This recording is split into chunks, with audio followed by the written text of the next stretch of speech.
thinking about these speaking engagements, especially the ones you've done for the past year or so, what sticks out to you as far as the main things that you have found keeps your audiences engaged and with you and wanting to keep listening as you're going along? Yeah, absolutely. Thanks, Carol. And I'd say number one is the storytelling, right? And so this is something that I've really been working on with you in particular, first coming to your retreat in the winter spring of 2022 last year, and really seeing that I wanted to up level. I'm a really good expert facilitator, and I'm starting to speak on bigger stages about my book, and really wanted to be bringing in that storytelling aspect. So I wasn't doing so much the teaching from the stage, and I have gotten tremendous feedback that the stories I've been bringing in and more of almost the acting, you helped me, there's this part where I have a lion and I really acted out, which didn't feel comfortable to me in the beginning, but I've had people coming up to me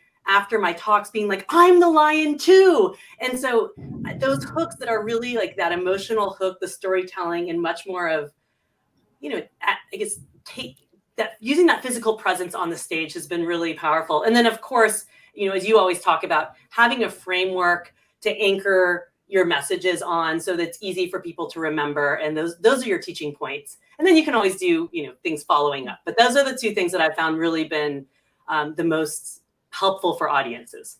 Yeah, and I love the storytelling part and the performance aspects of it, and especially when you are in front of an audience and people also in this day and age with our social media feeds, I feel like we're so used to having content go so fast and having short content and different voices and different things that we're looking at, that if you have one speaker on the stage for 30 or 45 minutes, even if there's a little bit of vocal variation, audiences kind of tune out. Our attention spans have shifted. And I feel like the storytelling and the performance, even just that movement, keeps our eyes kind of moving around and keeps our brains more activated.